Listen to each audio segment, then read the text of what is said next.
All right, folks. So we have a special episode coming up for you guys. But before we do, I just want to shout out to Manny from the Common Sense Report. So the following podcast that you're going to hear is our kind of conversation with him. Shout out to the West Coast. Shout out to the salmon and the non-sliced pizza. But you guys will hear all about that. But before we do all of that, though, Sean, should we hit him with some Tech Tuesday? Or of course. On a Thursday or Friday. It doesn't on a Thursday. It doesn't even matter at this point. It's just gonna be Tech Tuesday. But Sean, go on ahead and let's bring it up. Yeah, so for Tech Tuesday this week, we're gonna talk about streaming music. The company Square, if you're not familiar, not necessarily Squaresoft, a video game producer, but Square, they make gadgets that make it significantly easier to take like credit card payments with mobile devices. Square is acquiring a significant majority of JayZ's Tidal platform in a $297 million deal. Are they really? Yeah, yeah. Wow. Square Mobile is it's owned by the same CEO of Twitter, Jack Dorsey. Yeah. So they're looking to partner up with Tidal and claim a significant stake in the music streaming business. Casey, I know you make music. Is any of your stuff up on Tidal? Of course not. That's the place you need to be. I've what I understood, I've never heard of it. Tidal was, the platform that was supposed to be more artist centric than Apple Music and Spotify, were supposed to be. I don't know. I'm gonna have to do some research on that. But as of currently, we are just on the regular platform. So, Spotify and Apple and all the other ones. I don't think we're on Tidal. I don't think so. I might have to check my pro, our publishing representation, but maybe I'm gonna say like 50-50. I don't know. I haven't checked it out. But that's pretty cool. I mean, like, Tidal's claim to fame is, they got 2 tiers of service. One is $10 a month. For $20 a month, you get like high fidelity audio. Wow. They offer a catalog of 70 million songs and 250,000 high quality videos. One thing I thought was cool about Tidal, and I don't use it anymore, I'm on Spotify, was like they had concert footage, which is significantly missing from other platforms. Yeah. So yeah. That's definitely something worth looking into, at least for on my end with the band. We'll see what we can I'll let you know. How about that in like a couple weeks? See if we can get into that. Yeah, no problem. Continuing on the streaming music platforms, Facebook is launching a new TikTok-like app called Bars, and it's for creating and sharing raps. Um, Bars. yeah, Bars. The app makes it What? possible for rappers to create and share their raps using professionally created beats. And it's pretty interesting, man. Again, Casey, Wow. you're the music producer I of the am. two of us. When are we gonna hear your fire collabs on Bars? It's crazy. So here's the thing, right? As you know, we have a mutual friend in Jerome. So Jerome, he's the homie that does the bars. I can't spit bars. I need to write the stuff, but he can do it on top of his head. However, if I were to collab something, I wouldn't rap particularly. I would probably sing on it, or how most likely would happen is I'd make a beat of myself, like a full on, orchestrated song, and then have somebody else spit bars on it. But that'd be pretty cool. However, what it why I get the whole they're trying to compete with TikTok, but you think how do you feel about this though, Sean? Like, do you think Facebook will capitalize on this? Because like, Oh, for sure, man. Because you produced TikToks, but I think people want to find all sorts of easy ways to show off their creativity, and you know I feel as if the barrier to entry for rap is at the lowest point it's ever been. You know, the beats are everywhere. It's easy to share your music. It's true. You know what, I don't want to say, I don't want to be disrespectful of the art form, but I Mm, feel like the intricacy of the beats is are pretty low. yeah, You they're know, so more like streamlined. it wouldn't take as much effort to produce something that would be catchy or could move around the internet in, you Correct. know, a viral way. um One of the features of this app is the challenge mode, where you can kind of freestyle with auto suggested word clues. Oh So you know, it's snap. another way for people to kind of like vibe and, you know, show off their creativity. So I'm interested in it. Not Mm-hmm. that I'm going to be trying to rap, but just to kind of see where talented people, you know, find their footing with that tech.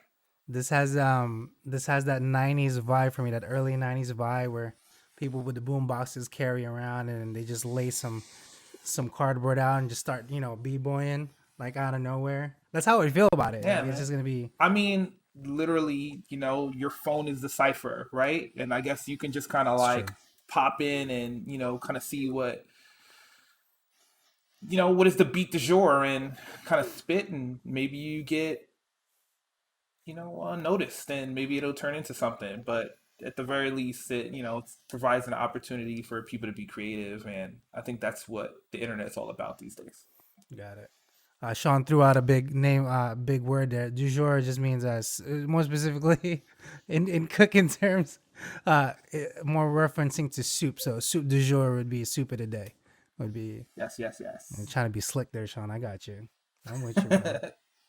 All right, I got two more stories for you. All right. A new Nintendo Switch is going to go into production in June.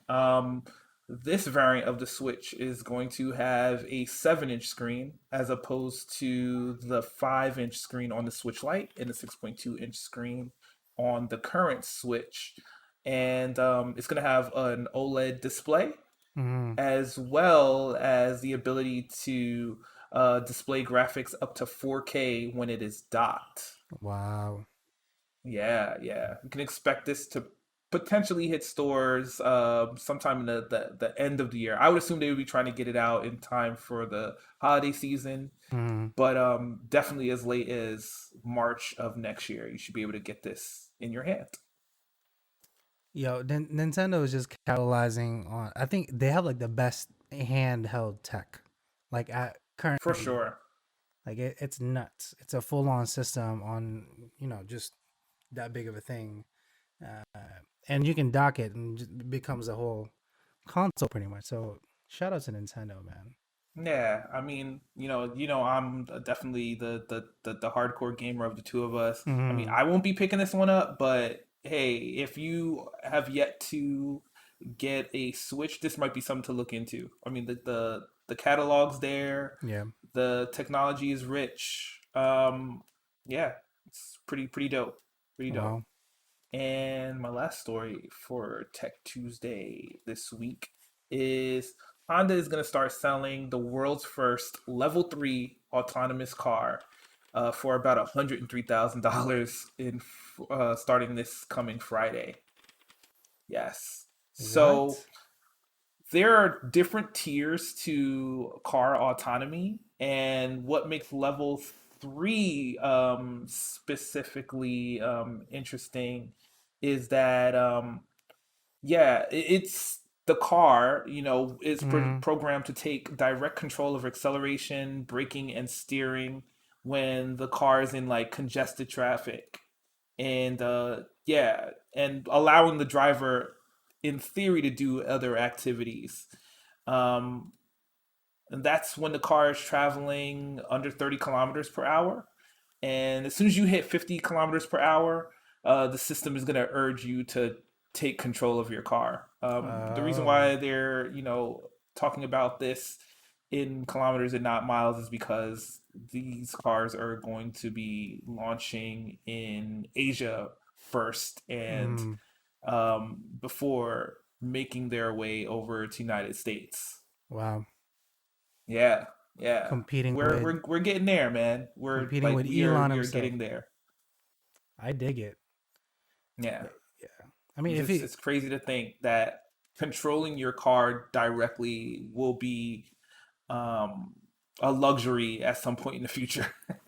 I'm all for it. Like if I can just go to the store without having to do shit and just chill out and have the car do its thing, and come on, I'm pretty sure everybody would be down for that. Plus, we're getting older, Sean. We're gonna have Hmm. some knee wraps and some hip wraps, ankle wraps. Keep our grimy bones together. You know what I'm saying? And to put things in perspective, there's like 5 levels of autonomy. Uh-huh. And at level 5, that's when like the car doesn't need any human intention or interaction at all to move around. I mean, we're still significantly far from that point, but Hmm. again, we'll get there, and hopefully we'll get to see it in our lifetimes. So you're saying Jarvis? I'm for it. Yeah, yeah, I am down. That's so insane. I hope that I get to live long enough, the both of us, to see all this, and then we oh can for bitch, sure. at our our granddaughter, our grandkids, be like, "Yeah, I was there when the internet launched. I was there." I feel like that mean, yeah, scene you could from literally Narnia, say that now. No, I know.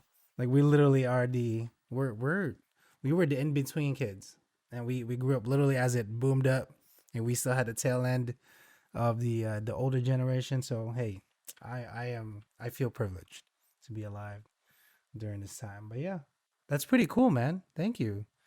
So do you think we'll get to level 5 soon? I mean, I'm going to assume we're probably somewhere in the neighborhood of 20 to 30 years before that's a complete reality, I don't mind that. because you need a significant upgrade to broadband infrastructure to support the data links between all of those moving vehicles. Hmm. And obviously in our country there's places where like we can't even get reliable internet access of any measure to homes, as opposed to having a network that's going to be robust enough to support hundreds of thousands of individually thinking and operating cars at any Yeah, one point in time in a given suburban or urban area. it's true. Wow. I mean, I don't mind it. At 60, and then the cars are just kind of zooming around. They ask you, "Sir, would you like to? Where would you like to go?" I'm like, "Yo, let's go ahead." And then we'll play back on Cyberpunk 2077 and just make. That's all I want, Sean. I just just was it was that style like Mad Max kind of, but everything's like futuristic. Yeah. Yeah, I'd be down. I'd be screwing some people. But anyway, let's go through some memes. So I do have a couple for you, Okay. but more specifically against our counterparts at the front of the house. So just in case everybody knows, there's a back of the house and there's a front of the house. Back of the house are usually where the cooks are, the chefs are usually are, and then in front of the house where the general managers and the servers and bartenders belong. So I felt as if it was a calling for me today specifically to make fun of front of house. So if you are a server, a bartender, or a busboy in the front, assistant GM, this is for you guys. Sean, this is a meme of in front of house staff. What we're doing while you wait for your extra ranch. Sean, can you just tell our listeners, our viewers, what they're looking at over here, real quick? Yeah, it's just a photo of the front of the house servers standing in the back eating snacks. Is it not true though, Sean? Like, Hey, is it I can't confirm nor deny. okay? Okay, I will confirm that's how it exactly is. This is my one of my favorite memes ever. It's the Batman thing. Circa I think this was like what, 1970. This the cartoon comic that came out, but thank God it's Friday, and then Batman smacks Robin, says, "I work in a restaurant. No such thing as a weekend for us." Um, yeah, I don't. There's no other words. Like our busy Yeah, days. it's pretty straightforward. Yeah, our busy days are the weekend. Our Friday to Sunday is usually Monday to Wednesday. Like the slow days are our weekends. Unlike the rest of everybody else, where we literally they can play around. We are kind of inside the restaurant and all that. But anyway, less salty. Sean, so I found this before we tell our listeners, so they can't really necessarily see it, but if you are tuning into the live broadcast, it's so how do I explain it, Sean? So it's a pizza shop, but Hmm. Sean, can you just read can you just read the name of the pizza shop real quick? Sure. So it's a chain or an individual store called Herpes Pizza. It's Mm-hmm. hot and fresh.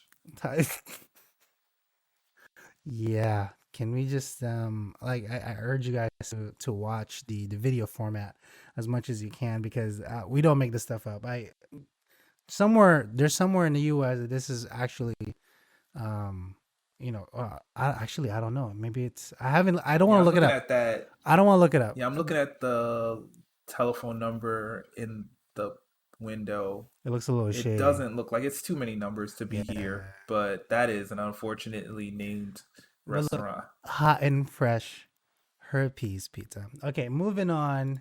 We don't want to get canceled. Again, for the front of the house, me asking the kitchen for a side of ranch during a dinner rush. This is a picture of Ariana Grande, just kind of chilling on the wall. It looks like she's backstage or some of the sort. I'm not really making fun of the front of the house, but you guys know what's up. It's y'all need to move. Like if you need the ranch, y'all can get it. You know what I'm saying? Like it doesn't. I'm so salty right now. Okay, this one goes out to a few of our workers. When you baked as fuck and the waitress hits you with "How's your food?" Sean, can you explain the visual that we're seeing here? Yeah, this dude is he is smacked. He can barely fix his face to even like answer the question. Yo, And yeah, that is the meme he there. is he is zooted. He He is is done out. ski. Yeah. Yeah, Oh my goodness. I mean, that'd be he's a fun enjoying day. something. That'd be a fun day. The customer is always right. Sean, this is for the both of us. The customer is always right. True, but we don't have customers. We have guests. So back in our company, we don't call customers customers. We call them guests, like as if Right. they're coming into our house. When we treat them Right. appropriately, but it's not a customer. We have a guest. We have a guest in our house. More of an inside joke than anything, but in the same like as we chef, like yes chef kind of thing. And then last and finally, on the memes, expensive restaurants be like, that's $36, sir. Sean, can we just appreciate this plate? It's beautifully plated. Yeah, Um, it's awesome. it's nice, right? Like whoever did the plating for this, beautiful. There's some radishes. I think that's salmon. I can't really. Yeah, it looks like like a seared salmon, and maybe I'm pretty sure that's salmon, or maybe yeah, and tuna. it I looks don't like know. some croutons, some arugula. Like this plate is artfully plated, but it is sparse when it comes Yeah, to, the actual food on the plate. this is more like an appetizer. I mean, I'd be happy if I got Yeah. this an appetizer, but it's I can't really necessarily the quality isn't so crazy on our screen, but I'm gonna say it's salmon and tuna. I'm gonna say this is tuna, Hmm. or it might be watermelon. I don't know. I can't Yeah, really. like yeah, it's kind of hard to tell from this angle. Those are definitely apricots. I don't know what the hell these are though. What the Is white that things like a are? whole clove of garlic? It kind of looks like it. But yeah, that's our memes for today. And then finally, Sean, I just want to bring it up as we're kind of going in a few items for food news. Sonic is Okay. making Sonic. Sean, let's just get that interpreted. Hmm. Sonic, the restaurant chain, is making hard seltzers based on its slush flavors. Sean, I know you don't really frequent Sonic. There's only one Sonic here in our location. I don't even know if they're open, but they're literally on 17 South, northbound. I don't know if they're still open, but that's the only Sonic that I know of. How how do we feel about this?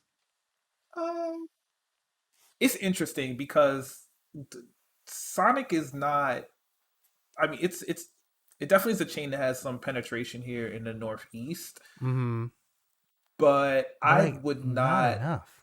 associate the brand with anything adult at all. So for them to kind of lean hard seltzer is kind of, I guess, tipping their hands as far as like how they actually want to kind of position their brand. Hmm. You know, I mean, even like their commercials are light and funny. You know, like they're not. Yeah, no, but I would try it. Sure, why not? Their slushies are Sean, good. did you know that in New Jersey and New York, there's only 16 Sonics in New Jersey and Mm. 17 Sonics in New York. And when I say New York, like New York outside the State. city. Yeah, because I mean, like their whole setup is, It's for like it a to be drive-in. not yeah, like a drive-in where like the servers would bring your fast food out to the car, and to be able to set that up with a parking lot would be pretty tough to do in New York City proper. Yeah, you're So gonna need some yeah, they'd have space to for that. be upstate and Long Island, if or maybe Staten Island if they're going to do that. I guess they're trying to make a bad situation to turn to their favor by doing something out of the box. I applaud them, so that's why I kind of brought it up. And if it does kick on, They should hey, have, maybe they it'll should be have our new like favorite drink. Sonic brand vodka soaked tater tots. Like just lean Ooh, all the way in. got it. Just go insane. Yeah, absolutely. Trader Joe's adds boba filled vegan cold brew frozen dessert. It's such a mouthful with Trader Joe's. Like what the Can you hell? tell the people what boba is? So boba, John, did you know that the tapioca? Yeah, I did. Mm. I would- So for everybody else just listening, boba comes from tapioca. It's from a root, and it's a very um, I just use the word very, but it's a really gelatinous substance that you can kind of mold and cook.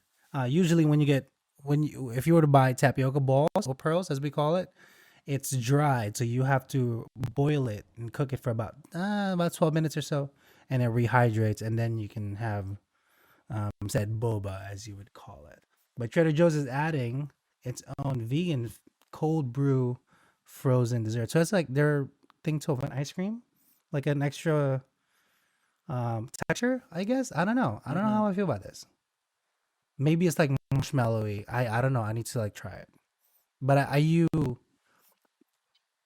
okay with the coffee ice cream kind of component? Yeah, I'm with it. Honestly, I was gonna say that packaging looks really It looks appealing. nice. Yeah, it looks nice. Yeah, I would definitely, I'd definitely try that out. Okay. So we get a pass on that. Buffalo Wild Wings adds white truffle buffalo sauce to its lineup. Now, I think we've mentioned this before. It's not like we go out of our way to go eat wings specifically as an entree, but there are certain restaurants that specifically just do wings, and Buffalo Wild Wings are one of them. Sean, when was the last time you've been to a Buffalo Wild Wing? I have never been to a Buffalo Wild Wings. Really? Wow. Yeah, yeah. I mean, there's definitely been opportunities to do it, but yeah, I've never been to one. I've been to Wingstop, but That never to blessing. Buffalo Wild Wings. Got it. I've been to it once in my entire life here in the states. Like I've been here 24 years, and I've only been to it once, and it was sad. That's all I got to say. I Yeah, don't I mean, think. the last time I like thought about going to it, like it was in a complex that had other restaurants, and when we walked up and kind of heard the wait to get in, I was like, I'm not waiting for wings. Like, so we can do wings elsewhere, or and I'm yeah, not that waiting for was weeks. the end all be all of that particular occasion. But I'd try them out. Yeah, but right Why now not? they have a truffalo, is what it's called, Sean. A truffalo Mm, sauce. mm. So if you're into Buffalo Wild Wings, maybe try it out. Not too crazy. Yeah, you gotta eat these wings with your pinky up in the air. Taco Bell. Taco Bell tests deep fried cheese curds in Southern California. So I really wanted to get Manny on this to ask Mm, him about this. I know mm. cheese we don't really partake. I mean, I don't like to. I only like to hold on. There's a lot of thoughts going on right. If I were to consume cheese, I'd prefer to be at my house because I need to use Sure. the restroom within 10 minutes. Typically, right? So I don't. I try to stay away from dairy or any of the sort. But Sean, how do you feel about deep fried cheese curds? I mean, this is just like a poutine. It's literally the same curds.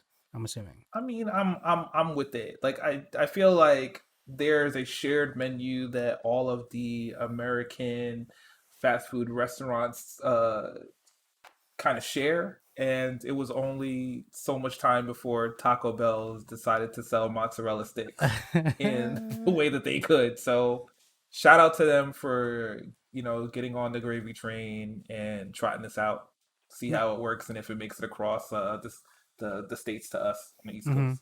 Now I know you mentioned it before, but you really think cheese or deep fried anything is part of the American cuisine? I know you touched on it, Oh, but for do you think that's sure. part of For our? sure. Yeah. Yeah. Yeah, it is. I mean, obviously, American cuisine is a hodgepodge of all sorts of different cultural influences, but Mm.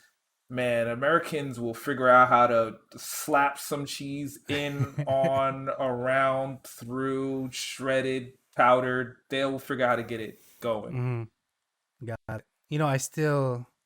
I still don't want to do a cooking video about cheese because I don't consume it, so I feel like I'm faking it. Like ooh, eat this cheese. Like I don't know, I just don't feel right about it. Anyway, moving Feel on. like you should get like a fondue fountain, Just get the most cheese point a just in camera at it. it, and just play some of your music behind it. Oh my god, Sean, that's a great idea. Imagine, just let it do its thing for like 10 seconds. Just let it do its thing. Just Every cheese once in a while, someone explosion. just dips a chip in there, just so you know that it's not looping. That's it. Wow, ideas, Sean. Some That's a $1 million ASMR idea right sounds. Ruffles' newest flavor. I mean, okay, so here's the thing, right? Flamin' Hot Cheetos, amazing. Takis, one of the best. But everybody wants a piece of it. So now Ruffles' newest flavor, Flamin' Hot BBQ, though. Not like, just a regular, their hot take on it. I'm a big fan of BBQ chips. I don't really consume chips too much, but if I were, one of my go-tos will always be barbecue chips. How about you, Sean? I'm with it. I'm down for a good barbecue chip. What I want to give a big shout out to is African American representation on the face of potato chips. Man, we got Rap Yo, Snacks. We got my man Jason Tatum yo, here on the Jason cover of Tatum these on the flaming hot flaming hots, yo. BBQ chips. We're doing all right, man. And We're doing all it's a right. signed bag, Sean. Look, it Hey, hey. has his name on it. Wow, there you go. Mm-hmm. Oh, I Anthony guess Davis. Ruffles is the new Wheaties box. Yeah, yeah. Like Anthony Davis did have the lime and jalapeno flavor, if you remember, Mm-hmm. from a couple years ago. I should really grab a bag and just try it out and just shout out. But anyway, Reese's, okay. Reese's dishes all the chocolate with their new ultimate peanut butter lovers cup. So if you're a peanut butter lover, I'm assuming it's just all peanut butter. Yeah, oops all nuts. You think it'd be textured, so the outside is like a creamy smooth peanut butter, and then the inside like a little chunky, so it gets you a little something something. Because without the chocolate, there's no. I mean, there was texture if there's a chocolate, because the creamy I inside feel was. like it should come with a coupon for like a pint of milk. Like, But look at this. This is hold on, yeah. let's play the video. Or like Like some forceps to force open your mouth. That's a lot of peanut butter. that's a lot of peanut butter. Like this straight up. Yeah. Whoa, Well, that was too okay. real. That was That was too real. that's a little too much. What that Okay. guy did to that Reese's peanut, that was pretty X-rated. So I know it's a little early. However, right now it's the beginning of March. St. Patty's Day, 2 weeks, and then right off the bat, like we're already preparing for Easter. In our restaurant, we would prefer a lot more fish dishes, but the giant chocolate Easter bunny weighs over 3 pounds and will be the center of attention this Easter. Sean, if I can play you this little, I just want let's see if we can find the bunny. It's like a huge. Well, I can't like surface in. But anyway, they give you like this whole thing, but the bunny is like a big. It's like yay big, bro. It's like $12 or some junk. Like I don't know. And then finally, I do want to go over this viral TikTok, Sean. Okay. Because I'm all about that TikTok now. I'm joining the Gen Zs, Sean. I learned that term the other day. So, Sean, I know it looks a little unappealing to you right now, but let me Yeah, just. I am. I want to. I wasn't screwing my face because it was unappealing. I'm. That was my curious face. Got it. So, have you ever heard of Satan? No. Not the devil Satan, but Satan, Seitan. No. Okay, so it's actually pretty common in my cuisine. This thing before it kind of blew up here in the States. I mean, it's always been like a vegan option, but it's technically it's just water and it's just if you make like bread and then you wash it, Okay. you wash all the starch out, you rinse it out, and then you get this little massive dough, and then Mm-hmm. you roll it, you go ahead and form it into a ball, and then you fry it, you pan fry it, and it gives you the same texture as kind of like pulled chicken or pulled pork. Hmm. So that's what seitan is. It's actually stupidly common in my cuisine, specifically like Chinese cuisine. There's a lot of seitan, Vietnamese cuisine. It because it's if you're, I know it's a little weird, but like sometimes tofu doesn't sit well in your stomach. So Okay. instead of that, you would opt for seitan. So that's what you would consume instead. It's like the same likeness, but definitely a lot more texture. But this is the viral TikTok that everybody's kind of going around with. I wanted to bring that up because have you heard of the vegan lady, Sean? No, I have not. So there was this creator. The vegan lady is just really outbound and trying to shove down into your throat about being vegan and stuff. She got canceled. However, Oh no. the most popular kind of meme that's going around is this video, which got I think like millions of views, talk more about veganism because of it's all or how to cook the seitan than she did, and she was trying to promote it pretty heavily. But yeah, so if you've learned something today, at least in food news, I um, have. seitan, Seitan, is a meat substitute for vegans, and it's in the same texture as chicken or pulled pork. Super easy to make. You can literally make it. It will just feel weird while you make it, as you have to wash the dough. Like it's a weird process altogether. But yeah, nothing too crazy. Hopefully, you guys learned something. Again, we're gonna listen Sure. to the Common Sense Report by Manny. So you guys listen to us. I know it's a longer episode this week, but it's that special for today. But nothing else. We'll be back again next week. And well, we have like another week before. Hold on, am I doing that right? Oh well, 10 days. Yeah. Yeah, we Yeah. got 10 days before. 10 days about St. Patty's Day. If you guys have any recipes or any questions that you guys would like to give us, you can hit us up at Chef Salty Pork on YouTube, the video format specifically. You can hit up Sean on Twitter at MetroCardX. Any of the comments or Mm-hmm. anything else, AskChefSalty at gmail.com. But Sean, do you want to give them a quick word of the day before we head on out and give them to Manny? Whatever it Yeah. is. It doesn't have to be anything. Buckle in and Buckle. listen to three guys who have some interesting perspectives on the state of the restaurant industry. Mhm. Cool dude. He's out on the West Coast.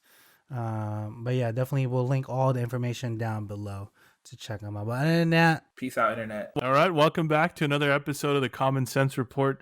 I have Casey and Sean from the Chef Salty Pork podcast. Is that right? That's Yeah, us. yeah, yeah. Okay, I should awesome. really change that name. What do you think, Sean?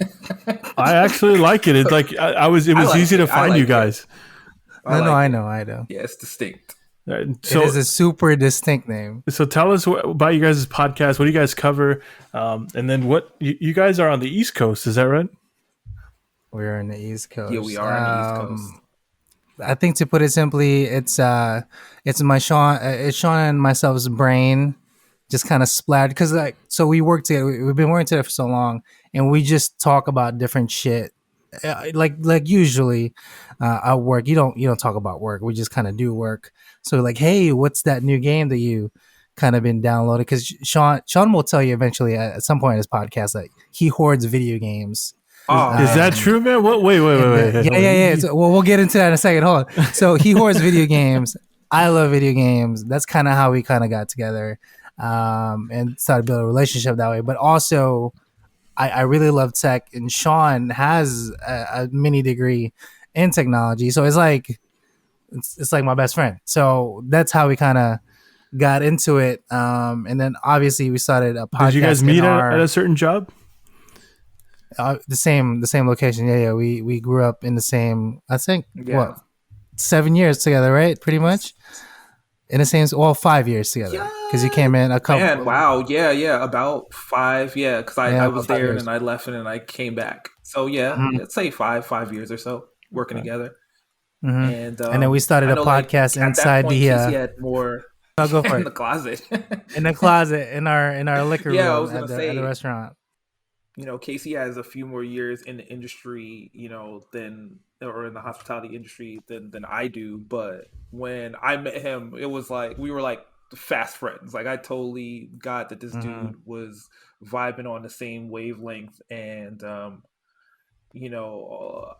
definitely say he working alongside him made the normal stresses of that business substantially less so. Okay. So, yeah, this is my dude from day one. And like he was saying, like our podcast kind of started because, in and around all of the stress of work, we would have these like pocket conversations, and, anyone who was nearby would kind of like, you would try to join in, and add what they could.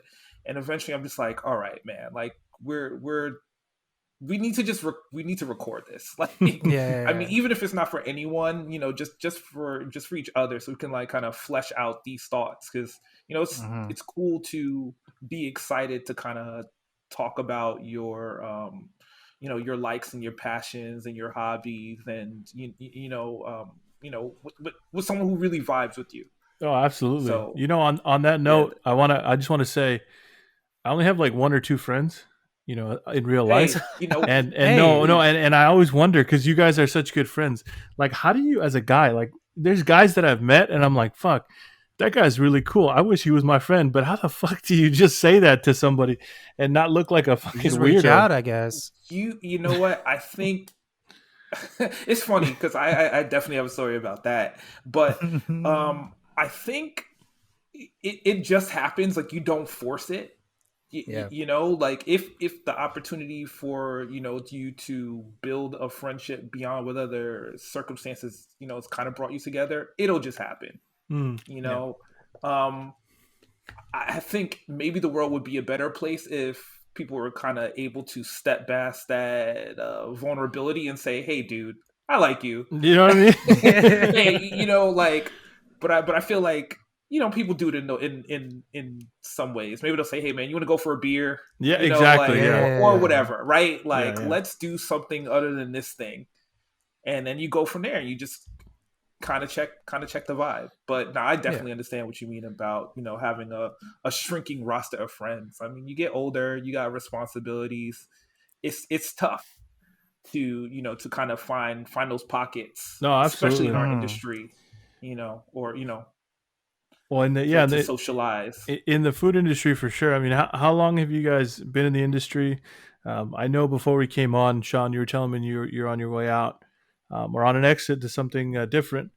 But how long have you guys been in the industry, and what positions? What's your highest position you've held? I guess, Casey, you told me you were an executive chef at one point, or still are, right? Mm-hmm. And then Sean. Yeah, currently I'm sous chef, Okay, but right on. it's the same It, kind of thing. still a chef, right? But yeah, it's still chef. But in terms of how many years has it been? I think this is my 17th year in hospitality Yeah, business All right. that's altogether. wild, man. That's a Yeah, I've been solid. at it That's for a a while. solid career. Yeah, Yeah, seriously. I mean, you're not that old, so you're I committed feel to the old. craft. That's Does that count? I, Like I feel like I I'm feel like 52. I feel like it'll 2020 age you. made us all feel 52. You know? Oh yeah, dude. 2020. The, dealing with the fallout of this is obviously we're going to be dealing for the rest of our lives. Absolutely. Mm-hmm. I guess to answer your question, I am 7 years in. So I Okay. would say, yeah, I finished culinary school in 2013. So Mm-hmm. 2013 to 2020 would be the duration of my run, and almost literally to the I think like a month off from when I started to when that Oh restaurant wow. closed. Okay. Okay. So yeah, quite a few years in the industry overall. I mean, longer than I've been in an industry, that's for sure. I've had quite a few jobs. Like I was Uh, telling you earlier, a couple 2 week stints here and there, but nothing. You know, Those no, are the best stories, you man. In know. and those are out. the You're just best like, stories, man. yeah, no, this isn't for me. No, I don't need to find out if my direct deposit works. Yeah, Like, exactly. I haven't I'm even filled out the out. details. Like it's you know. I'm out. Uh, I don't know where the bathroom is. Like, I don't even know people's last names. No, I'm gone. I forgot the address to that place, man. I still don't even know where I was Perfect. driving to, but no, that's awesome though that you guys have been in the industry for so long. So how has the pandemic affected you guys? I know you're on the East Coast. Are you what state are you in specifically?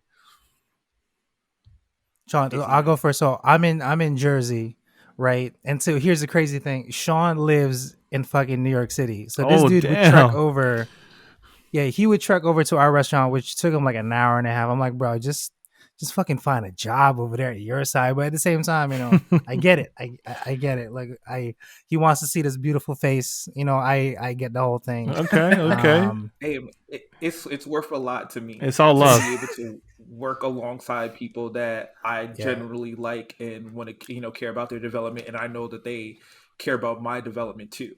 So Hmm. yeah. I look, every time my Easy Pass lit up to come across the tunnel or the George Washington Bridge, every time I filled up the car and the late night stops at a random fast food joint on the Hmm. way back into town late nights. Hey, we're all in Yeah, it that was a lot place. of time to think. Yeah, a lot of time to think about what the next step was going to be. Mm. But definitely for that point in time in my life, and that particular arc of my life, it was a good time to kind of flex that development and learn a lot about myself. Yeah. Right on. Yeah, like Manny, we were tight as hell in the restaurant. Like at least our crew was. So we had 16 in our back of house. So 16 total workers besides Sean and myself that's fully working on in the back. And then besides the 16 people, there's 5 of them that's been there since the beginning of that restaurant. So they've been there, longer than Right Sean on. and I have Okay. worked there. Just between those 5 What kind people, of there's food? over like 200 years. We were, well, I want to say Yeah, what, Americana, Italian ish fish restaurant. yeah, Americana. Yeah, Yeah, New England flair, Okay. yeah, seafood, yeah. and and the like. It's a Boston Okay. company. Okay. So clam chowder, biz, lobsters, fresh seafood. Mhm. But yeah, it's I've never now I've been a little spoiled with the fish. That's just how, let's put it that way. The standard of the fish that they bring in on their end is just as top notch quality. So now it's just like Top all other tier. fish is just Yeah, like, it's top tier. That was you know. definitely something that changed. Being home, obviously for COVID, is like going to the market and seeing the quality of the fish that I was like, oh man, sometimes you Yeah. just can't. You just can't. No, But I mean it changed a lot for you guys too on the East Coast. I know. Have things reopened yet? yeah, they're starting to Uh, reopen here. Some some in some respects somewhat slowly, but as of the last couple of weeks, they're kind of hitting fast forward on getting things back closer to capacity. That's right. That's right. So for eating restaurants and entertainment venues, they're starting to open up. That's right. Yeah, every time more. Every time I think about New Jersey, I don't know why this is. I always think New Jersey and New York are the same place, and from what I hear, they're pretty much they are. From what I hear, they end up being the same, right? Yeah. To me, and it's again, this is my New York, Brooklyn bias, but like everything outside of the outer boroughs is just suburb for New York. It's suburb, until you get to like the next big city. Right on. So anything between like Philadelphia and New York or New York and Boston is all just suburban a America. Suburb of New York or Boston. You know. But that's again, that is just my New York bias, and having lived up and down the East Coast, it confirmed my bias. It's about the same. United States works. Yeah. All right, guys. I want you. I have a lot of different viewers, listeners, different industries that I think we can agree we all eat out at some point, right? What what are some of the kitchen secrets that you guys have, or that you can tell us about that not many people know? Maybe the quality of food. Is there a way to get your food better prepared? Go to a certain kind of chain over like a mom and pop. You want to go down this hole, Manny? Let's do it. Go down there. Let's do it, man. Because like if we go down there, it's gonna get real quick. Okay, my one tip. I guess it more pertains to our locations though, right, Sean? Because diners are prevalently East Coast, so you'll see in the menu special of the day. Let's just say that whatever was not the most popular the night before, they push it out as for the next day to sell as special. Known fact. So at least I'm talking trash on our fucking restaurant thing, but like that's that's true. That's pretty standard for all restaurants. Obviously, the better the establishment, the better the establishment, the better the staff is going to be on hand, and the better the quality of the food. So it's not something that you necessarily need to worry about getting sick from, but generally, all the food that comes in has a sell by or viability, time threshold, and any chef worth their salt is going to be trying to maximize their opportunity to sell stuff that's going to be tasty and safe in that time period. So yeah, if you happen to bring in, I don't know, we'll just say salmon, right? For whatever reason, big shouts to salmon. Too much salmon, right? And that feature didn't sell. Maybe tomorrow you're making some salmon burgers that are a one-off thing. Yeah, that's right. You'll definitely find that flexibility with like a mom and pop place over maybe some of the more established chains. And I would say that's probably just going to be because of the methods they can use to prepare the food. But I think that's a pretty good tip. That's a pretty good tip. It's not that you should necessarily be afraid of the special of the day, but honestly, it might be an opportunity to kind of check out the skill set of the people that are preparing your food too. Correct. Let me do two more. Let me do two more. So I have it's in my brain right now before I forget about it. Soup of the day. I don't know why we still do it. It's frowned upon everywhere else. Well, Sean, why do we do soup of the day? Like it's the most annoying thing. But it's literally taking all your end bits and just trying to sell it off. I get it. But I say Nate to soup of the day. Let's just cut it. Even in our country club right now, we sell soup of the day. And I'm like, chef, let's think about it. Who orders the soup of the day? And he goes, now that you think about it, staff does. I'm like, yeah, it's staff meal. Can we just stop making it? Because the cost is going to staff instead of to patrons. He's like, you know what? Yeah. I was like, I mean, it's up to you. I mean, I'm not the boss. You're the boss. So you make the decision. I'm just telling you, let's stop soup of the day. But that's okay. That's I can keep going. I have like 6 more. But some of those no. Go ahead. Traditional habits that are, kind of hard to cook. But obviously you don't want that stuff to go to waste. So if you can prepare for your staff, you might as well take care of them.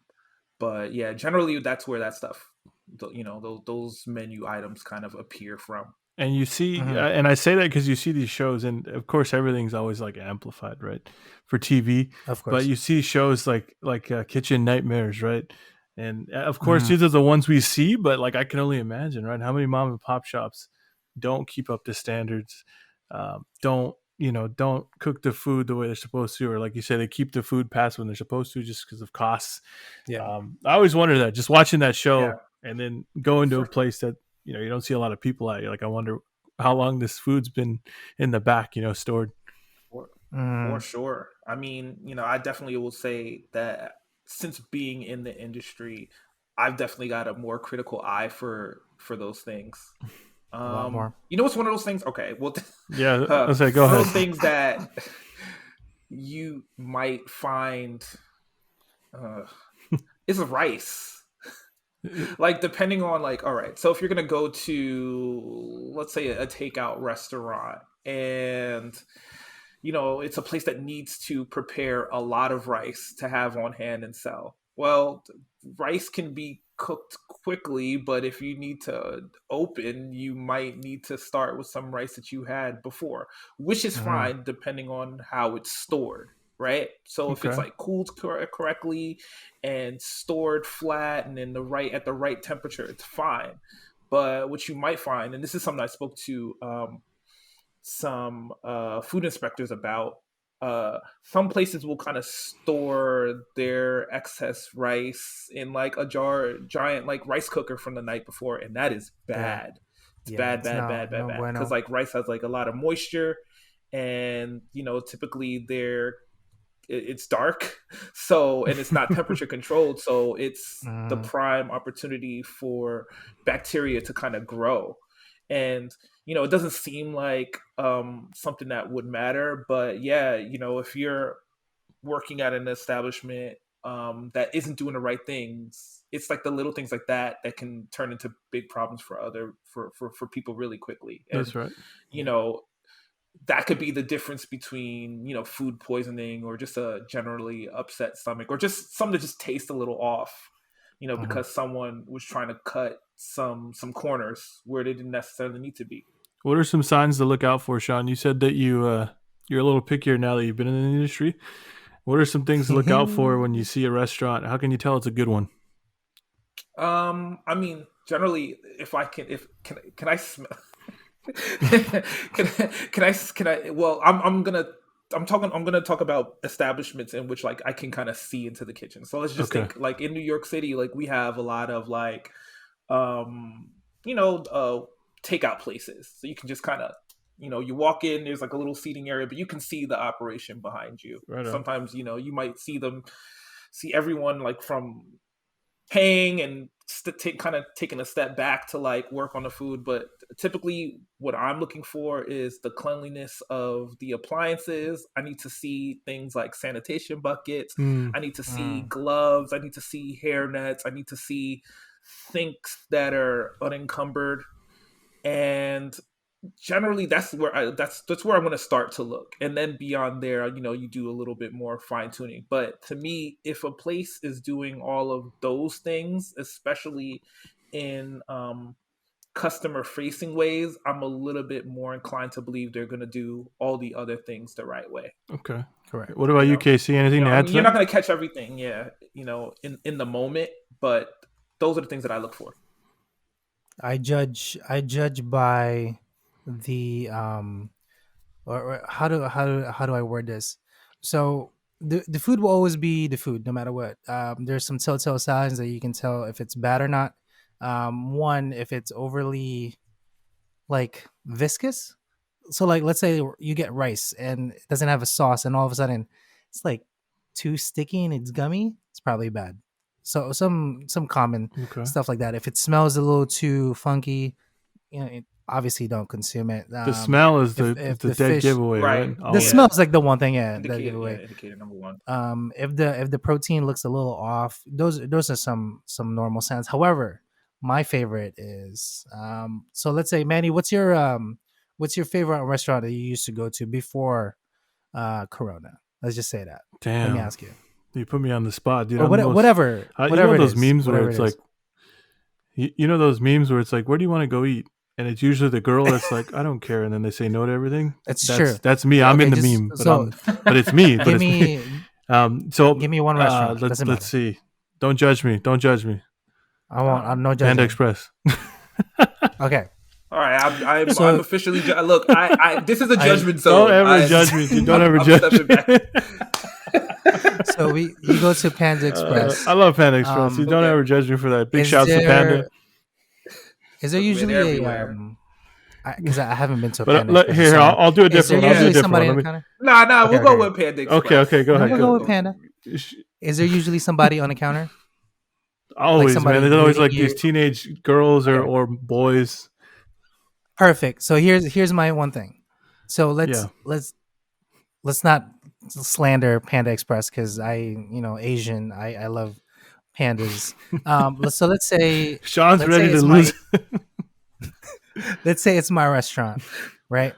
And somebody were to walk in the door, and let's say Manny, you're the person that walks in, and you notice that my front desk, my people that's working there, like literally like this on their phones. Oh, like how you doing? How can I help you? Be right with you, bro. That is my one pet peeve. If I see that, I get so irked in my brain, and I just lose. I lose my appetite. Like I don't tell this to my wife. She's probably asleep right now, so she can't hear me. But like if I see somebody in the front doing that, I get so mad for the owner because whoever's in the front is you're setting the bar for the rest of the entire restaurant kind of, and that's just the front of the house. Now when I sit in my brain, I'm like, okay, he or she has 6 minutes to greet me. I need the water there, blah blah. Like the whole entire scenario plays in my brain. I don't like it, but this is how my brain functions. Sean, I don't think I've ever told you this, but I'm like stupid OCD in my brain when it comes to this. How long it took them to greet me? How long is my food going? Like how much is it? What am I paying for? I can make this in like 5 seconds flat. It's just stupid thoughts in my brain that just keeps them going. So that's one of my things in a short. Just okay, but yeah, I mean, I'll follow up with you on that too. So like cleanliness. So if there's ever an opportunity that you can see someone who is preparing your food, I mean, like I said, in a walk-in operation, like you might be able to see back into the kitchen, but like I need to see that the people are as clean as they possibly can be. It's not that like it's going to be hospital clean all the time. Obviously, you're dealing with stocks and sauces and like raw food. You should see my kitchen. I need to see that, like, people are trying to present themselves in the very best way. Like, I don't want to see you with like a horror show on your apron or anything like that, because to me, it's just telling me that, like, for whatever reason, either you don't have the tools or you're not taking the steps to be as clean as possible. Yeah. So and I think everything extends back from that. If people aren't doing the right thing, that's when things fall apart, all around. And if people aren't being held accountable by their team members or their management, then how much trust can you put in the whole operation? Would you say that chains have a better standard of operation overall?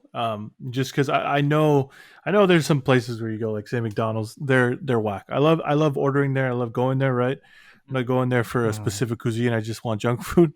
But I swear to God, every time you go, it's like I ordered 5 cheeseburgers and you get 3. Or I ordered 4 fries and I got 2. Like, it's without a doubt, I always have something missing when I come home.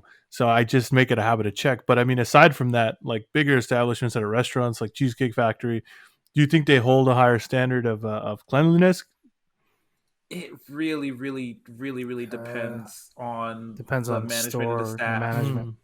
Like all of it, because it could vary. Unfortunately, like just like anything, like your attention to detail is going to vary from person to person, but it's really incumbent on the management of that particular location to raise that bar. I mean, yes, we've all had issues walking into a McDonald's or like a fast food restaurant, and like I remember one time, like I ordered a chicken sandwich from McDonald's, and it didn't have a bottom bun.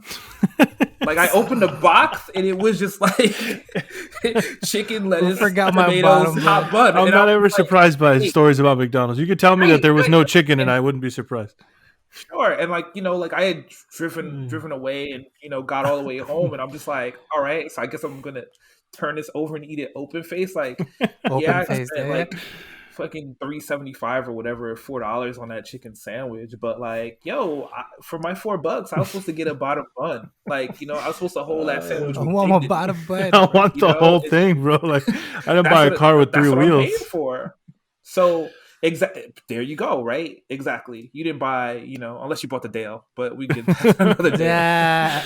Oh man. But you it doesn't matter the establishment or the business, like integrity and ethics and proper management is what is required. So I don't know if it's necessarily like one business wholesale or one tier of service wholesale is like better than others. Because you can definitely walk into like high Michelin starred restaurants and have different issues, depending like what? on quality service, expectation, from, the staff and the guests based upon all sorts of prejudicial factors, that you might not necessarily have that same issue walking into a McDonald's. Okay. Right? I see. So, I see. Correct. You know what I'm saying? Like, so, I don't want to like kind of malign, one level of service versus another, but I'm just thinking all those establishments is super, super, super, super important that like there's ethics and accountability and whatever the threshold with whatever the standard is, everyone's working to the same thing. Like I should walk into McDonald's in your town, in my town, and get a bottom bun. That's what I'm saying. That's what I'm saying. He's scarred. He just wants that bottom. Oh, dude, it was the worst. I didn't even want it. Like that was the thing. Like I didn't even want it. He was just hungry, dude. He's like, I was hungry. Like for me, like McDonald's is everywhere. Salute to the Golden Arches, but it's not like top tier for me. It just isn't. Like I'd rather go to like Burger King or Wendy's. Oh, whoa, Sean, hold on, Sean. This is a no judgment zone, but the minute you said Burger King, we're coming back into the judgment zone. I can't believe. Okay, yeah, we can look. I'll stand on my. I have something to say about the King. Toes in the ground. Yeah, salute to the Burger King. Like I'm taking a Whopper over a Big Mac. No. That's just me. Look, I gotta delete that from the podcast, right? You know what? I'm gonna log out right now. This is just log out right now. Just end this. Let's end this. Redact it. It's fine. It's fine. That's a good that's a good segue though. So guys, tell me. I know you guys have worked in kitchens and currently work in a kitchen. What's your favorite fast food? Guilty pleasure. Well, I guess I kind of tipped my hand, but yeah, man. You want a Whopper? Is it the King? I'm gonna say through this pandemic, dude. Like I've been killing Whoppers because, specifically because here, drive-throughs were some of the safest places to eat, for a while. Right. And in my area in particular, for a long time, like a lot of the restaurants weren't open for business at all, and definitely weren't open on like Seamless and Grubhub. I mean, now generally the places I would normally go are, up and running, but sometimes, you're stuck in the house for weeks at a time, you throw on your mask, your gloves, and go get a Whopper like a real American. Hey, quick side note. I got a Whopper in England, and that was the weirdest experience ever. It was the most flavorless piece of meat I've ever eaten. How was it different? It was just cooked with like no seasoning. It was like they put the meat on the griddle and then they put the fries in the oil and they handed it to me that way, but there was no salt in that exchange. And that made me a little bit salty. You know what I mean? I was like, what the fuck is this? Yeah, I'd be mad. I would definitely be mad. But and you know what? I want to revise my answer, by the way, because you put me on the spot. And I just got my daughter Panda Express before we came on because she was hungry and we just stopped on the way. That's why I said that. Say Panda Express. No, I want to revise and say that my biggest fast food pleasure right now has been Del Taco. Big shout out. to Del Taco. Okay, Del Yeah, we Taco's don't like have those different The though. most here. I underrated would burgers fuck in up the a Right Del game. here, so Taco. many good things about Del The Taco. most Yo, underrated They just don't Del burgers have in the the Taco game. breakfast. is tight. You would never think about it. Like a burger from Del Taco, dude. They got the best burgers. I'm not saying ever, but close to ever. I mean, hands Is down. Del Taco like affiliated with like Carl's Jr.? No, that's a green burrito. Okay. But no, Del Taco is the business. As you guys know, I live on the West Coast. We're fortunate to have Del Taco and way too many Mexican joints. But Del That's Taco what's up, is though. it is. And here's another thing I've heard. Actually, before we go there, Casey, what's your favorite fast food place? So I don't really frequent fast food for the longest time. However, if I were to just like, yo, let's whatever the fuck we go, it's always Chick-fil-A. Like Okay. it's I think it's the buttermilk battered chicken. But like I've now since learned what the hell they actually marinate the chicken, and it's a pickle brine. Wait. Like I'm giving out secrets right now. So for Chick-fil-A's chicken, for you to get that exact same taste, you're gonna pickle brine it. So whatever the same exact liquor that's sitting in your pickles, marinate your chicken in there for 12 hours, dump it in some buttermilk before you batter it, and ta-da, you have Chick-fil-A chicken.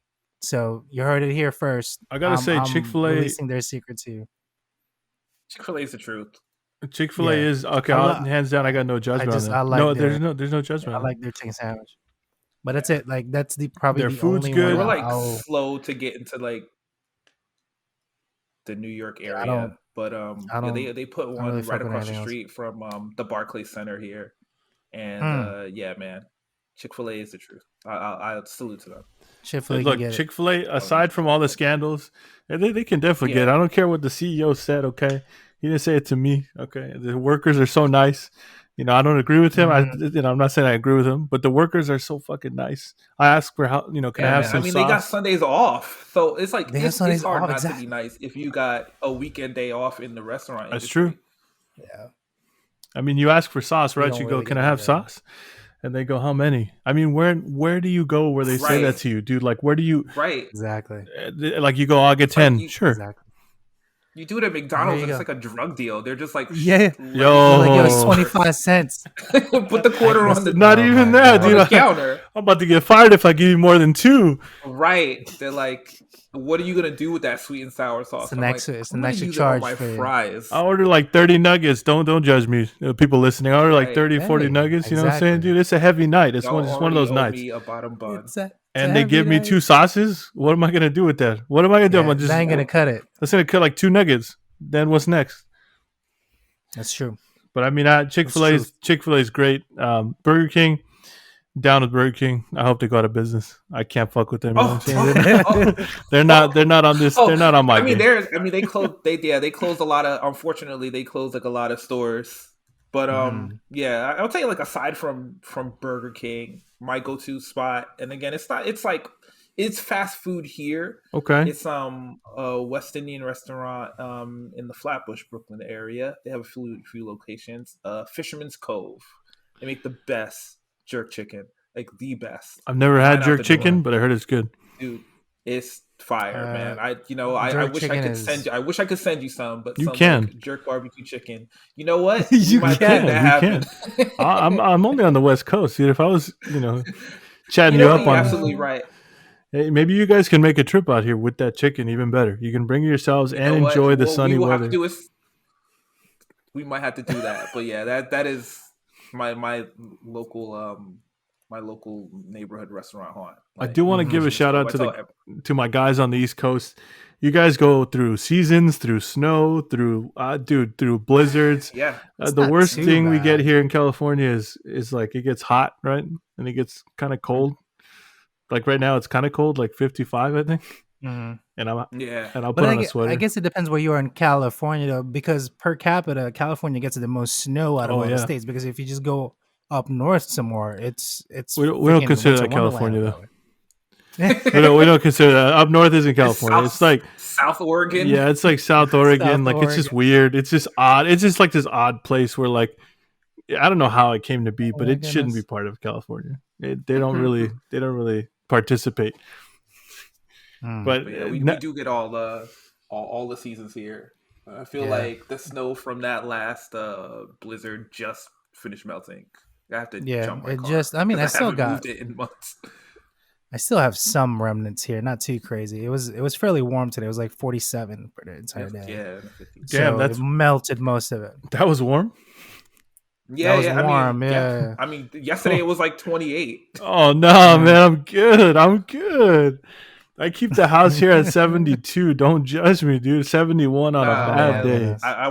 I want to live that life. No way, dude. 28 degrees. 28 outside, I'll freeze, dude. I'll come right back in, cancel the plans for the day, dude. I'll call out of work at 29.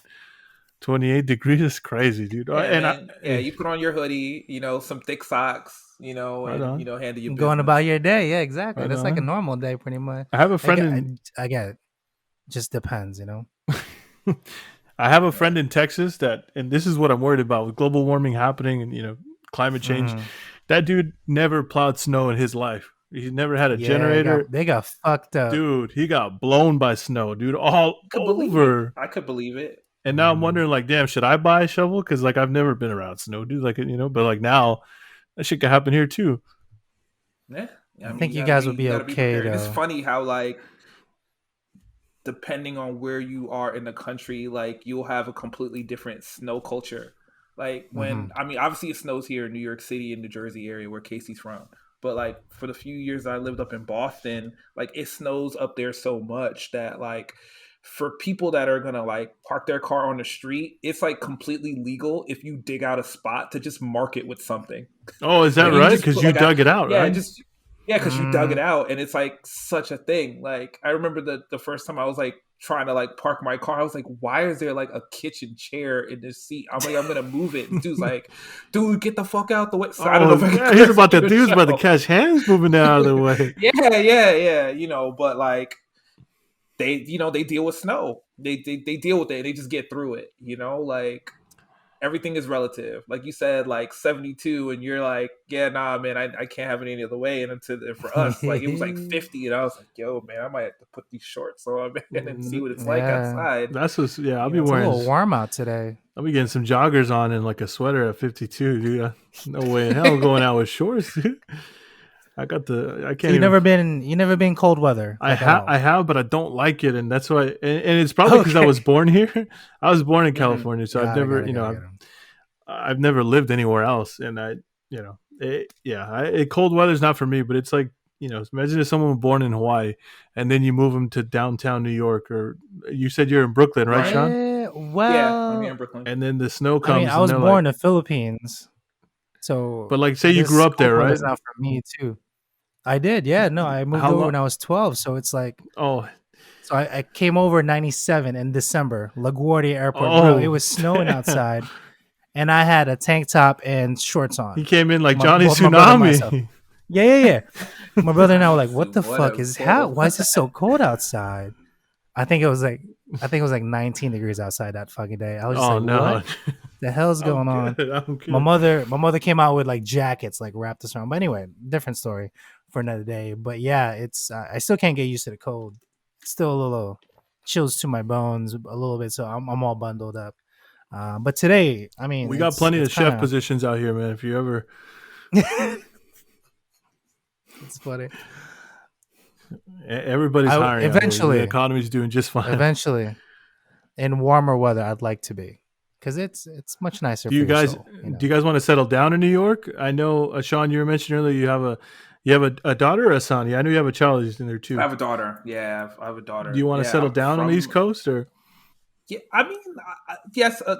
Honestly, yeah, the East Coast would work out. Like most of my family is in the New York tri-state area, so I'd want to be relatively close by. Right. I mean, I think honestly, my wife and I think we could settle in anywhere. Yeah, but it would probably either be in New York, New Jersey, or maybe like DC or Atlanta. Okay, so where else we'd be looking? I heard DC's pretty expensive though. Is that right? It just depends where you are, yeah. Depends on where you are. I mean, I wouldn't want to like live in DC proper. Maybe like somewhere in Prince George County, like the suburbs there. Might become a politician. The burbs are nice. Hey, man. Hey, yo, for That's real. my end game, but Couldn't. no, but As you should. yeah, yo. So and on that note, I know minimum wage is like a hot topic always in the restaurant industry because they Mhm, bring in of course. servers and bartenders and so forth. With it going up to 15, I'm pro union. I'm always on on the front line for workers' rights Sure. and just higher wages in Hmm. general. But you guys have been For in the real. restaurant industry for a long time. What do you think servers and bartenders or how they would react to a higher minimum wage and then the tips going away, right? Because that's essentially what would be happening here. Mm-hmm.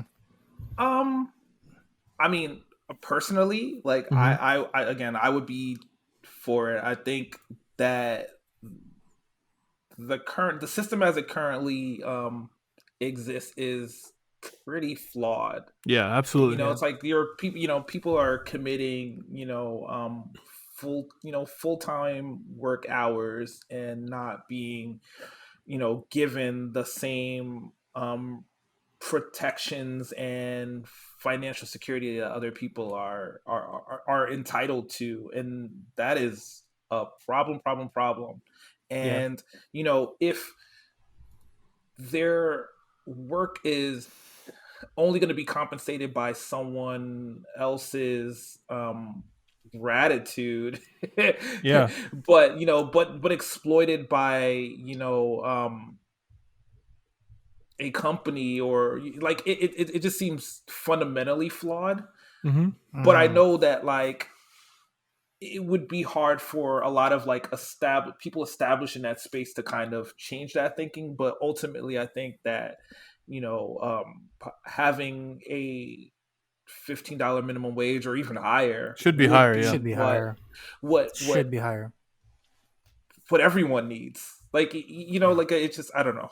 Like it seems like a significant issue that like people could commit their time to a place and perform a service that other people are willing to pay out the nose for and not be compensated. And Mm-hmm.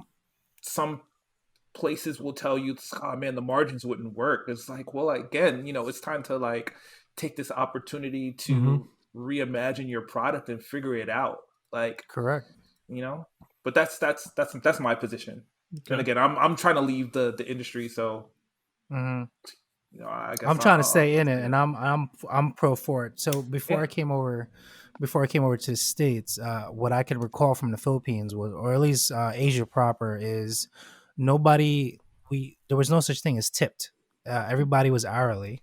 If you were to get tipped, it would go to the house, and everybody gets divvied said tip. So no matter whoever making the most, whatever, they would still be operating under the same house, and everybody gets an equal portion of it. And I think it should be that way. But most importantly, I think the minimum wage definitely should be hiked up, and everybody should be on the same minimum wage. Because if you think about it, taxes would be easier for everybody. Because you were a server, you said so, right, Manny, for a little bit, or That's like a right. I was a waiter, banquet bartender server ish. for that's right for 2 weeks. Okay, so But if no, you no, were go to do ahead. your taxes, let's say you were a full time server or waiter. When you do your taxes at the end of the year, you Bless you, actually Sean. have to save. Thank you.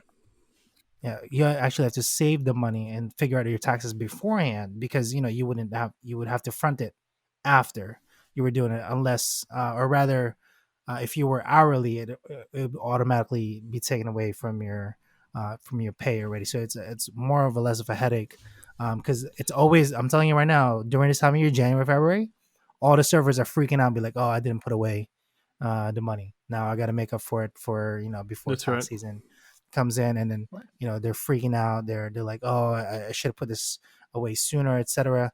If everybody was on an hourly, you won't have to worry about it. At least that's how I see it. You know, Absolutely. and then No, I mean, it would absolutely. change a lot of things in the yeah, industry we changed a whole bunch of things, and I think if it's for that the were the better. case. People would actually have to Yeah, I work. think the Well, quality of I don't want service to would go say up. that.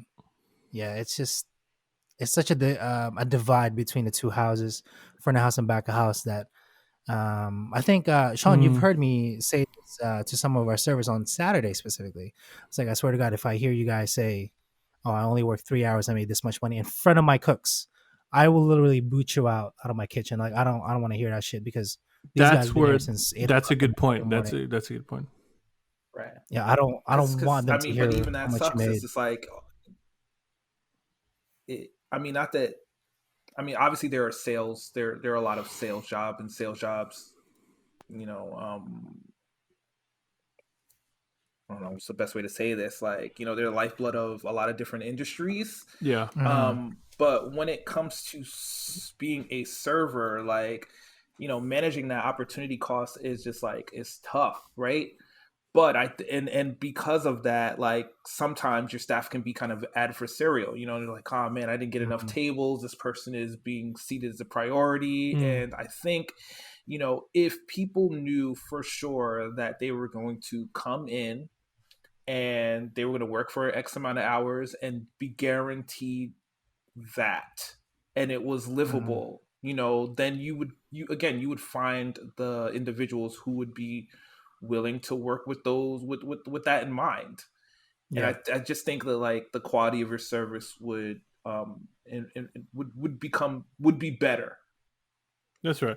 It'd be easier to breathe just because you know you're going to get a certain amount of money.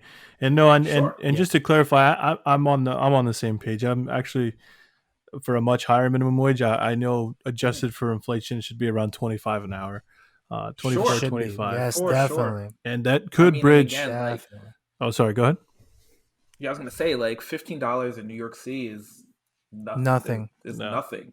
Like, you know, it's like literally nothing. Like you could not afford to live anywhere here, you know, without some measure of alternate assistance on, you know, trying to do so on $600 a week before like it just doesn't before taxes. Yep. You're not gonna be able to travel. You're not gonna be able to eat. Like, but I also understand that, like, you know, the cost of living is drastically different, you know, in different places around the country. And like 15 seems like a good place to start, you know, obviously with the stagnation that we've seen, you know, with the current minimum wage. But, you know, we need to take care of our people. And a point that I always hammer home on is business. You know how it's always like, oh, small business owners are going to suffer, but I mean, at the end of the day, the bottom line is you don't have the right. And I'm gonna be careful the way I say this, but you don't have the right to be in business, right? It's either you're going to make it or you're not. And if you can't make it in business without exploiting workers and having the government subsidize your employment costs by, like, you know, and no shade on people on public assistance, like on if you need it, right? Of course. But if like the government is subsidizing your employees' wages with public benefits, food stamps, etc., because you can't pay them a minimum wage, then in my mind, you can't afford to hire that person, and you can't afford to hire people in general. Sure. Yeah, I agree with that. I 100% agree with that.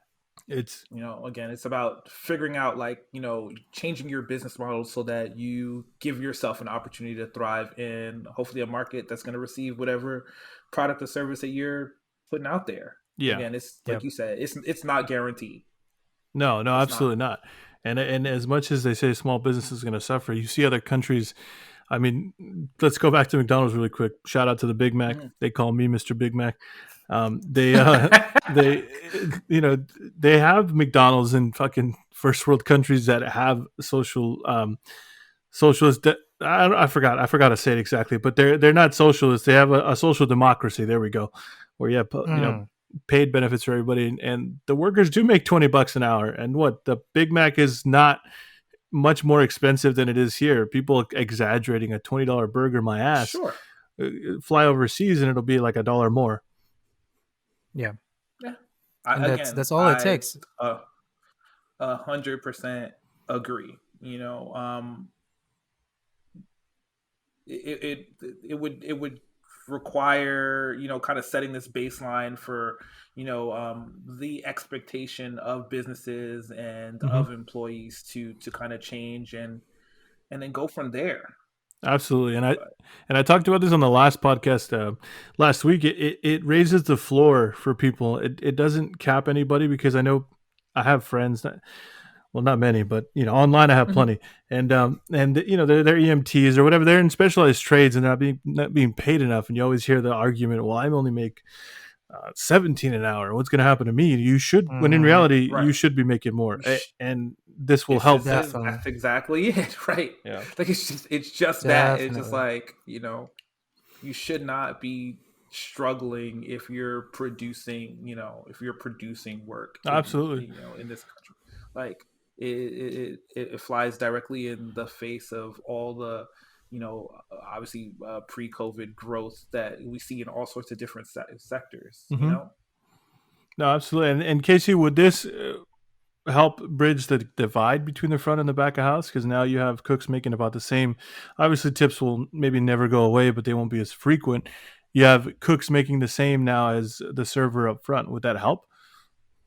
This will isolate it completely. I'm telling you right now. Like as soon as the bridge of the gap rather gets bridged by the same hourly rate by everyone. Now, granted, if you're more specialized, let's say you have more years into it, different rates altogether. But if you can get to a standard where everybody's kind of making the same and working the same amount, and being able to live off said wage, comfortably, I think everybody's moods and just the quality of life and the quality of our product in our restaurants would be a lot, like 100 times. It would be a better way forward. So much better. Sure. Yeah, like it's just all of the factors make it so. People are making more. Maybe they're entitled to better measures of health insurance, so they're taking care of themselves, and again, those issues that can crop up because someone has to make the hard choice between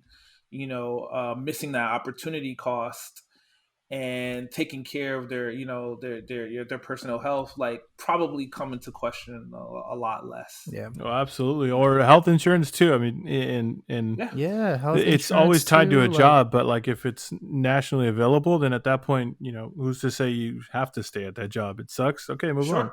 Correct. That's it. Right.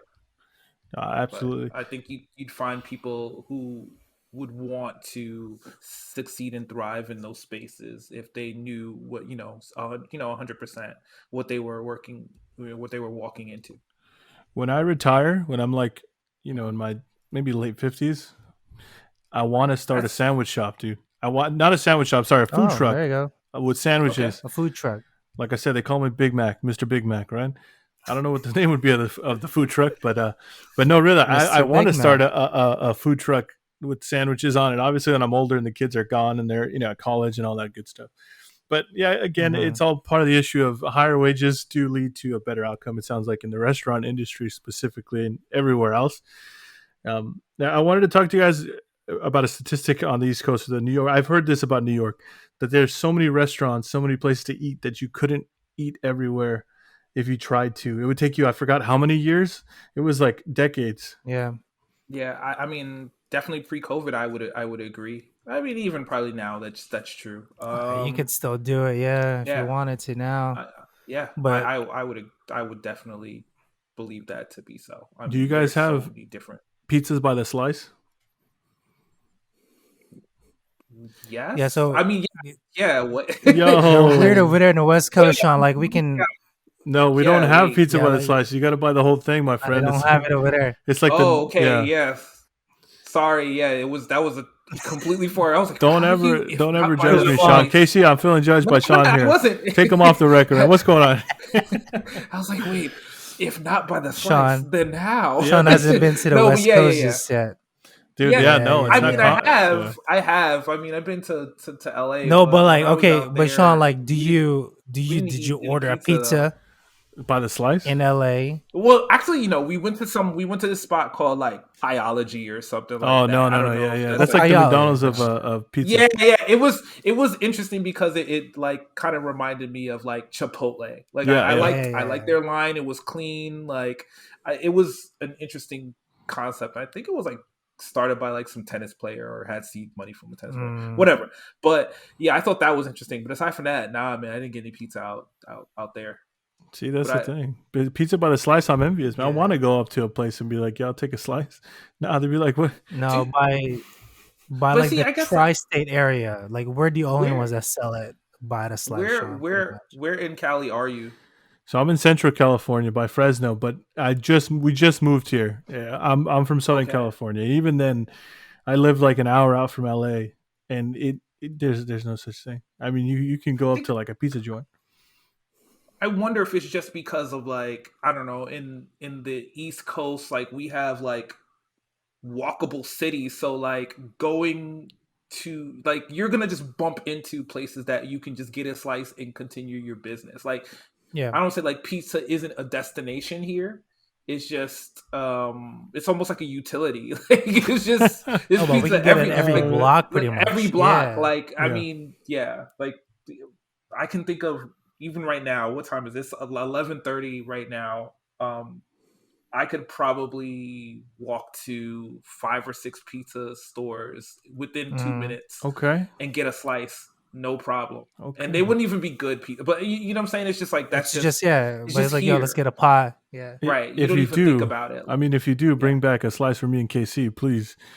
I mean, you know, I'm kind of thinking about pizza now too, but no, it sounds like it's readily available. And you guys are the food capital, it sounds like. I mean, you know, that's the one thing that you guys do take.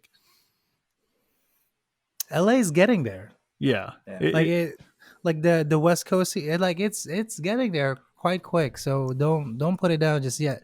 But you're not at the same level where, so if we're just talking about the city, like in Manhattan, within near blocks, like you can walk to restaurants, like completely different from each other within like just like 30, 40 feet from each other. And you're like, what the hell? What concept is this?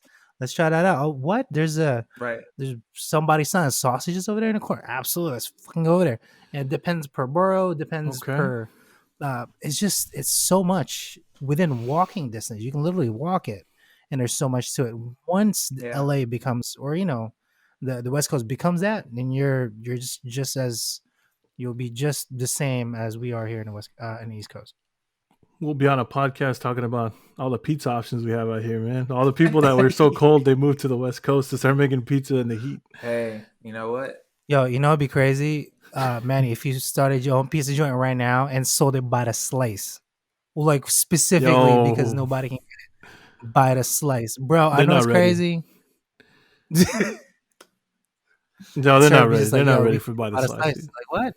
It's like, yeah, we could do it by a slice. You just want what is this? A slice? Pepperoni? They're gonna say why? I'm just thinking like pizza is so much of a part of our culture here that like you might get a slice of pizza on your way to go get some other food. Yep. Yo, that's like me. Yes, but that's like me eating something while you're cooking, dude. Like while you're cooking something, you get a little snack, you know?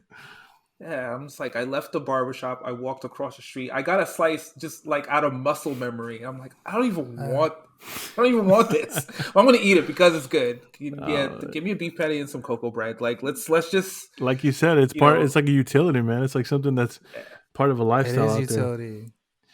But you can always get a slice somewhere.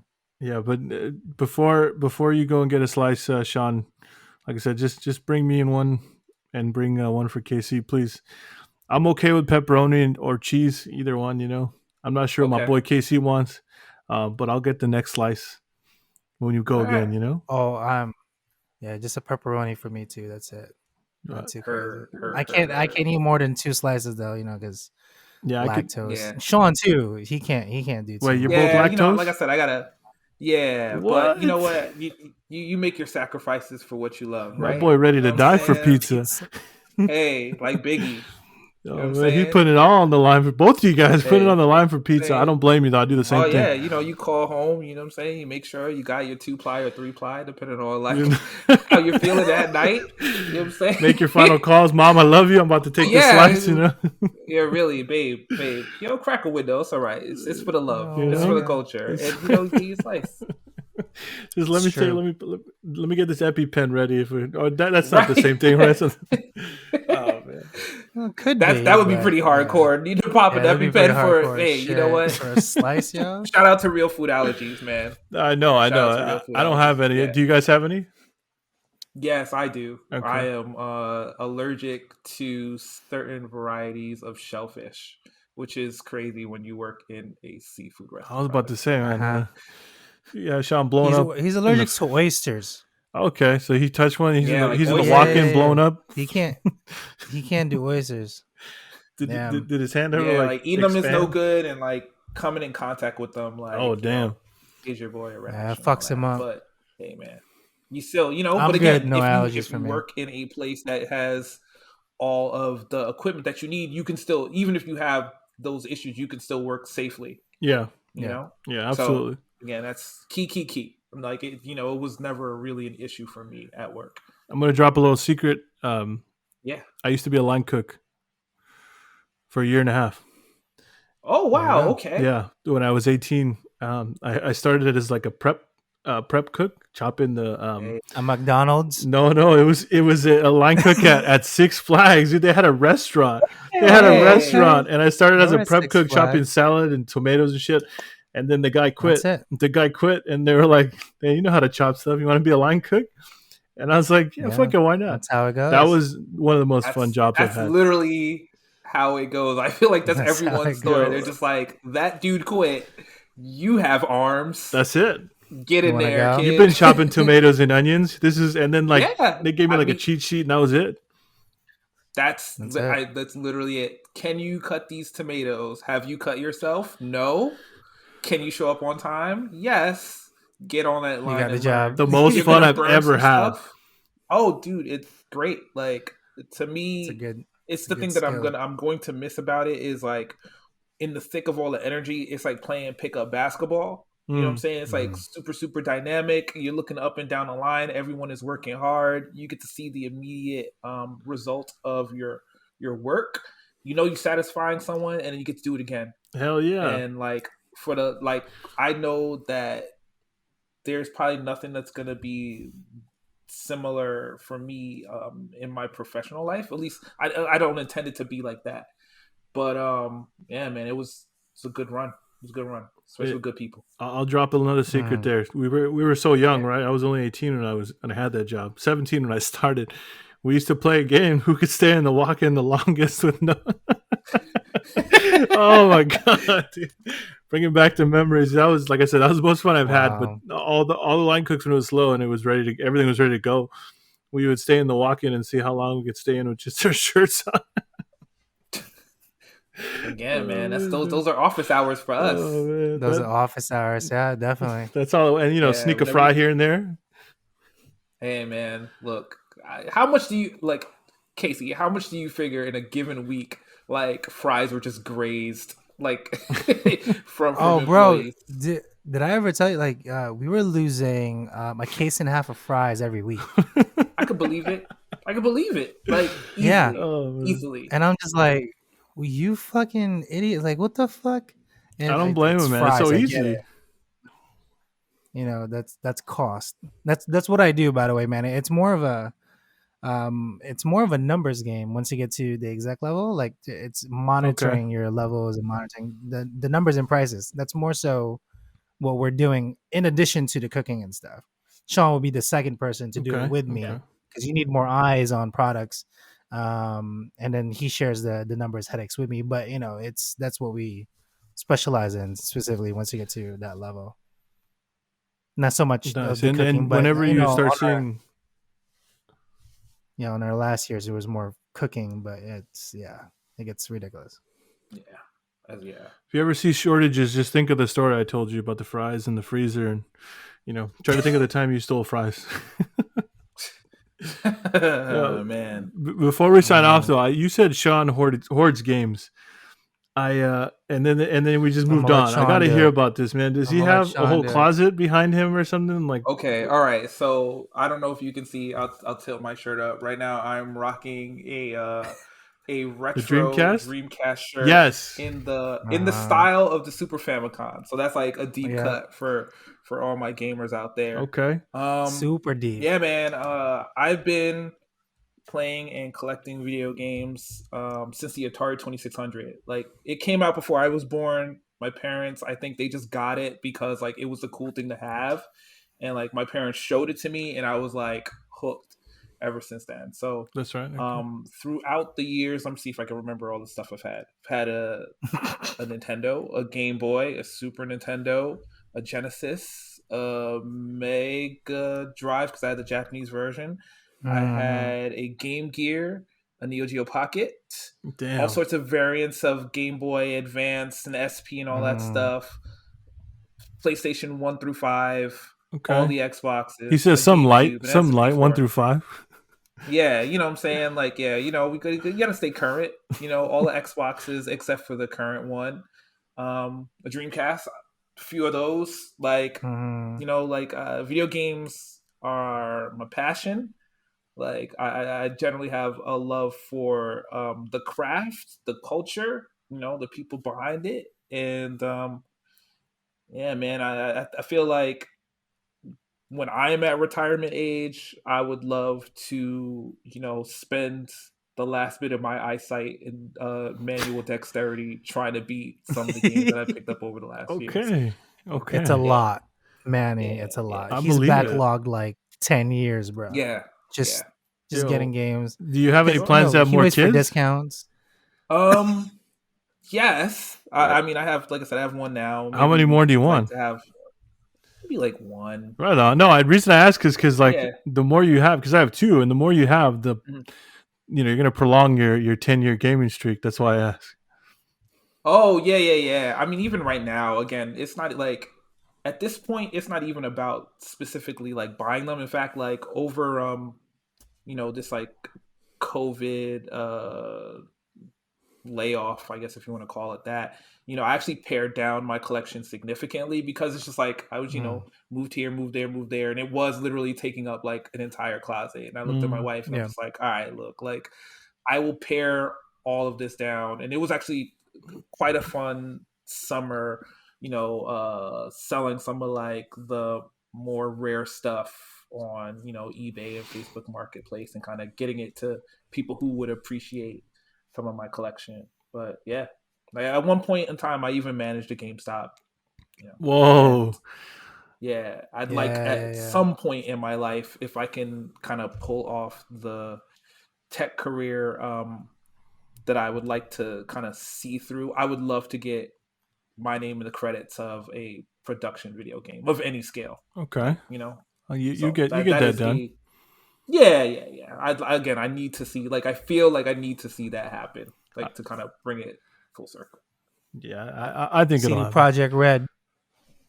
Pick up my boy Sean, bro. Just don't ever let me down like Project Red, dude. Don't ever do that. Oh, I'll, Cyberpunk. I'll cancel you. Oh, I'm just kidding. I'm just kidding. Man. I'm just kidding. What yeah, about but yeah, man. KC? Gotta take You're it. a gamer as well, right? I am not as intense as Sean is, but I had pretty much all the same exact systems except for the Neo stuff. I only had one Sega Genesis. I had a GameCube at some point. I had all the Nintendos, even the original Nintendo, the Japanese version when it came out. Because I was born and raised in the Philippines, so we actually got the first initial ones. I wish I saved it. Could have pawned that shit for a few grand right now. It would have been awesome. Um, Yeah, but man. definitely my Really, really favorite, good for that. the reason I got into it was because this kid was talking shit about Street Fighter. I know what the fuck it was.